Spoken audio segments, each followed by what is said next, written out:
आम्हाला अपेक्षा होती की एकतर ते बिलावरती फॉर मतदान करतील किंवा वॉकआउट करतील, पण आज त्यांनी सगळ्यांना दाखवून दिलेला आहे की त्यांचा खरा चेहरा आणि कोणाच्या विचारसरणीवरती ते चालतात. आम्ही नेहमी म्हणायचो की बाळासाहेबांची विचारधारा जी आहे त्यांनी सोडून दिली, विकून टाकली. काल त्याच्यावरती स्टॅम्पिंग करण्याचं, एन्डॉर्समेंट करण्याचं काम उभाटानी केलेलं आहे सभागृहामध्ये. विरोधात मतदान करून बाळासाहेबांच्या विचारांना पूर्णपणे विसरून गेलेले आहेत, रिप्लेस केलेले आहेत. काँग्रेसची विचारसरणा त्यांनी पूर्णपणे अवलंबलेली आहे. राहुल गांधीच्या मार्गावरती ते आता चाललेले आहेत. सावरकरांचा मार्ग, बाळासाहेबांचा मार्ग पूर्णपणे त्यांनी सोडलेला आहे, हिंदुत्वाचा मार्ग सोडलेला आहे. आणि काल जर तुम्ही पाहिलं असेल त्यांच्या भाषणामध्ये, तर त्यांनी तर आक्षेप घेतला नॉन मुस्लिम मेंबर्सवरती पण.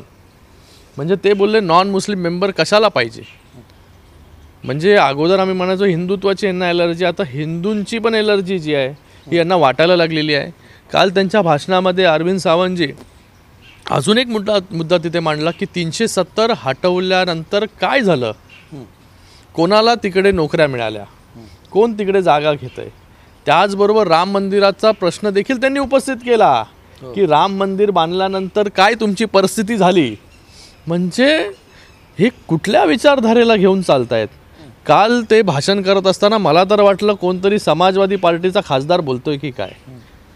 म्हणजे ज्या हिंदुत्वाच्या विचारावरती इतके वर्ष शिवसेना पुढे जाते, बाळासाहेबांचे विचार पुढे घेऊन जाते, आज सगळे विचार बाजूला ठेवून फक्त सत्तेसाठी काही लोकांचं आता काय झालं, त्यांचं आता सत्ता पण नाही, आता ना इधर के ना उधर के, काय करायचं हे त्यांना कळत नव्हतं. दिवसभरामध्ये अगोदर बिलला सपोर्ट करायचं, नंतर विड्रॉ करायचं, नंतर वॉकआउट करायचं, नंतर विरोधात करायचं, हे असंच. हाच प्रश्न आहे. अनेक खासदारांच्या मनामध्ये रात्री 10:30 वाजेपर्यंत निर्णय नव्हता. उभाटाच्या खासदारांमध्ये आम्हाला ते बोलत होते की आम्हाला तर फॉरमध्ये मतदान करायचं आहे, आमची इच्छा तर खूप आहे की या बिलाला सपोर्ट केलं पाहिजे. हा बिल जो आहे हा बिल कुठल्याही धर्माच्या विरोधामध्ये नाही आहे, मुस्लिम लोकांच्या विरोधामध्ये नाही आहे. जे इतके वर्ष फक्त मुस्लिम समाजाला वोट बँक म्हणून पाहिलं, त्यांना काहीच दिलं नाही, अशा मुस्लिम समाजासाठी, गरीब मुस्लिम लोकांसाठी, त्यांना मेन प्रवाहामध्ये आणण्यासाठी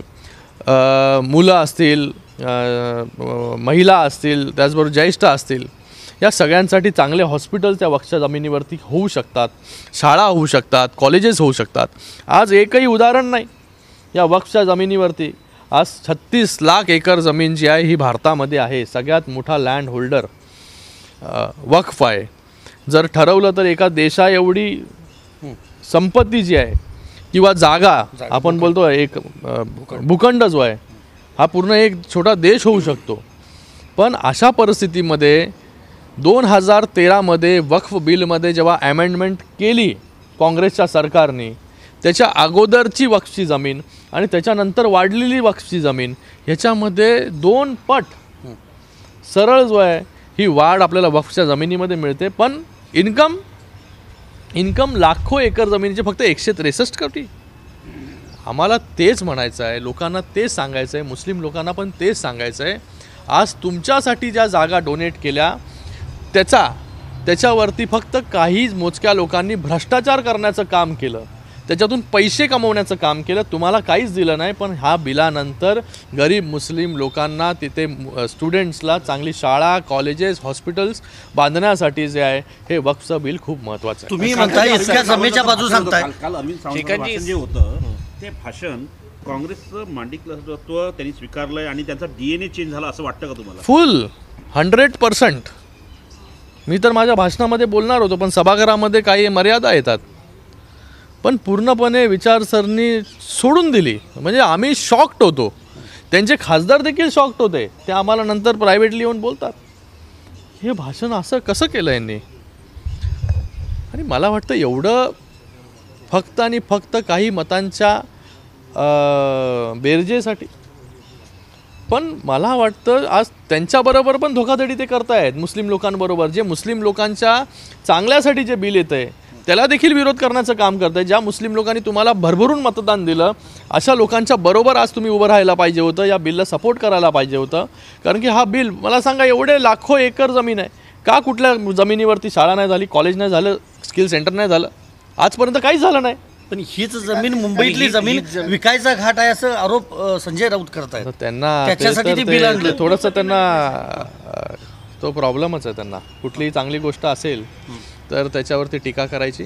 मला वाटतं बघा, ह्याच्यामध्ये जी बॉडी आहे, हे काय केलं आहे या बिलमध्ये, वेगळं काय केलं आहे.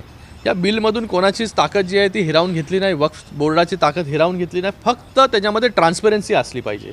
अरे इतके लाखो एकर जमीन तुमच्याकडे आहे, त्याच्यामध्ये काहीतरी ऑडिटिंग पाहिजे की नाही, ट्रान्सपरन्सी पाहिजे की नाही. आणि त्या वक्फ बिलमध्ये वक्फ बाय युजर हे जे सारखं बाहेर जाऊन सांगतात की हे वक्फ बिल आल्यानंतर पूर्ण जमीन जी आहे वक्फची पूर्ण सरकारच्या ताब्यामध्ये येईल, हे भ्रम पसरवण्याचं काम या ठिकाणी ते करतायत. त्याच्यामध्ये क्लॉज 2 मध्ये जे आहे हे पूर्णपणे स्पष्टपणे सांगितलेलं आहे, जेव्हा हे बिल इम्प्लिमेंट होईल, अंमलात येईल, त्याच्या अगोदरपर्यंतची कुठलीही अनडिस्प्युटेड प्रॉपर्टी असेल वक्फची, जी झालेली आहे वक्फच्या नावावरती, त्याला हात लावला जाणार नाही. जमीन अडकण्याचं काम चालू आहे. स्पीकर अब्सेंट होते आणि माहिती अशी मिळते की ज्यांनी मतदान केले त्याच्यामधले काही लोक सुद्धा सपोर्ट मध्ये होते. मतांतर निर्माण झालं होतं का युबीटी खासदारांच्या अंतर्गत? 100% त्यांचं मन होतं की मतदान केलं पाहिजे करून आपण, एकतर मतदान केलं पाहिजे वक्फच्या बिलच्या समर्थनामध्ये किंवा वॉकआउट जास्तीत जास्त करायला पाहिजे. पण त्यांच्या मनाच्या विरोधामध्ये जाऊन जे आहे हे काही लोकांचं लागून चाललं नाही. त्याचबरोबर काँग्रेसवाले काय बोलतील, आज तर इकडचे ना इधर के ना उधर के अशी परिस्थिती जी आहे ही उबाटाची झाली. रात्री 2:30 वाजेपर्यंत कामकाज चाललं. 2 वाजेपर्यंत राहुल गांधी सभागृहात उपस्थित होते, मात्र पंतप्रधान नव्हते. यावर विरोधक टीका करतायत. अरे राहुल गांधी सगळ्यात अगोदर पळून गेले मणिपूरचं बिल सुरू झाल्यानंतर. ज्या मणिपूरच्या बिलवरती कंटिन्युअसली हे लोकांनी हंगामा केला पूर्ण सेशनमध्ये, गेल्याही सेशनमध्ये केलं, आत्ताही केलं की मणिपूरवर डिस्कशन पाहिजे. पण जेव्हा मणिपूरवरती डिस्कशन झालं रात्री चालू, किती वाजता सुरू होतं त्याला काय, म्हणजे आपलं कर्तव्य काय आहे, आपण तिथे काय वेळ बघून सभागृहात येणार. सगळ्यात अगोदर मणिपूरचं बिलवरती डिस्कशन सुरू झाल्यानंतर राहुल गांधी जे आहे सभागृहामधून निघून गेले. श्रीकांत, वर्षानुवर्ष काँग्रेसचे लोक जे आहेत मुस्लिम समाजाचं मतदान घेतात. असं सांगितलं जातंय की या मुस्लिम समाजाच्या सर्वाधिक जमिनी हा काँग्रेसने लाटलेल्या, खास करून राजकीय नेत्यांनी लाटलेल्या आहेत, त्यामुळे त्यांचा विरोध आहे. प्रत्येक काँग्रेसच्या किंवा या इंडिया अलायन्सच्या मुख्यमंत्र्यांनी प्रत्येकाने त्याच्यावरती आक्षेप घेतलेला आहे. भ्रष्टाचार झालेला आहे. वेस्ट बेंगालमध्ये ममता बॅनर्जी असेल, त्यांनी CBIची इन्क्वायरी 1000 एकर जमीनचा घोटाळा झालेला आहे त्याच्यासाठी केली. काँग्रेसने दिल्लीमध्ये आपवरती आरोप केले. काँग्रेसने 2013मध्ये इलेक्शनच्या जस्ट अगोदर 123 एकर जमीन जी आहे वक्फच्या नावावरती करून टाकली. 123 एकर म्हणजे त्याच्यामध्ये तुमचं वक्फ काय क्लेम करतं आहे, पार्लमेंट पण क्लेम करतं, हायकोर्ट पण क्लेम करतं, सगळं क्लेम करायचं काम चालू आहे. पण मला वाटतं याच्यामध्ये एकही काँग्रेसचा चीफ मिनिस्टर असा नसेल की त्यांनी वक्फवरती आक्षेप घेतला नाही. तर हे एवढे सारे आक्षेप असताना तरी असं आपण बघत बसायचं, जिथे वक्फच्या जमिनी वाढत चाललेल्या आहेत पण त्याच्यावरती काहीच होत नाही. उद्धव ठाकरे 12:30 वाजता पत्रकार परिषद घेऊन भूमिका मांडणार आहेत आज. हां, त्यांना मांडावीच लागेल, कारण की काल तर पूर्ण दिवस कन्फ्यूज होते काय करायचं करून. तर लोकांपर्यंत सांगायला लागेल त्यांना की आमची भूमिका काय. पण आता कितीही तुम्ही सांगितलं तरीही काल हिरवं जॅकेट घालून अरविंद सावंतांनी जे भाषण केलं ते पूर्ण देशाने पाहिलं. आणि त्याच्यावरती तुम्ही आता कितीही पण भूमिका मांडा, ती भूमिका जी आहे ही लोकांना पटणारी नाही. तुम्ही जे काही केलेलं आहे हे फक्त आणि फक्त काँग्रेसच्या विचारधारे. म्हणजे मला एक 3 इडियट्सचा डायलॉग आठवतो, शब्द मेरे है लेकिन बोल कोई और रहा है. हे असे काँग्रेसचे शब्द होते पण बोल कोई और रहा था. अशी परिस्थिती जी आहे ही काल उबाटाची झालेली होती. एक प्रश्न सातत्याने चर्चेला जातो, ऑपरेशन टायगर. काय वाटतं की वक्फच्या निमित्ताने ऑपरेशन टायगर फसलं का? बघा, मला वाटतं अशा परिस्थितीमध्ये कोण राहणार यांच्याबरोबर, जे यांच्या मनाच्या विरोधामध्ये, लोकांच्या मनाच्या विरोधामध्ये जर करत असतील, फक्त काँग्रेसला वाईट वाटू नये म्हणून तर मग लोक जे आहेत विचार करतील आता. उपमुख्यमंत्री एकनाथ शिंदेंनी एक वक्तव्य केलं होतं की मी डॉक्टर नसलो तरी अनेक ऑपरेशन करतो, अनेकाच्या कमरेचे मानेचे पट्टे निघालेले. हा प्रश्न ज्यावेळेला संजय राऊतांना विचारला, त्यांचं असं म्हणणं आहे की एकनाथ शिंदे यांच्या पाठीला एक आजार झालेला आहे, जे वारंवार ती पाठ किंवा तो कणा, पाठीचा कणा दिल्लीसमोर झुकतो. वेळ लागले संजय मिठी राऊतला. नदीच्या भ्रष्टाचाराच्या मुद्द्यावरून काही अहवाल पुढे आला आहे. गेल्या काही वर्षांमध्ये मिठी नदीच्या कामामध्ये मोठा भ्रष्टाचार झाला असा अहवाल पुढे आलेला आहे. हां, जे काय असेल त्याच्यामध्ये एन्क्वायरी जी आहे ती झाली पाहिजे. जर कोणी त्याच्यामध्ये भ्रष्टाचार केला असेल तर त्याला पाठीमागे जे आहे ते कोणीच घालणार नाही आणि त्याच्यावरती कडक कारवाई जी आहे ती होईल. थँक्यू. देश विदेशातील प्रत्येक घडामोडींचे लाईव्ह अपडेट मिळवण्यासाठी आता साम टीव्हीच्या सर्व सोशल मीडिया प्लॅटफॉर्मला लाईक, फॉलो आणि सबस्क्राईब करा. तसंच सर्व नोटिफिकेशनसाठी बेल आयकॉन प्रेस करायला विसरू नका.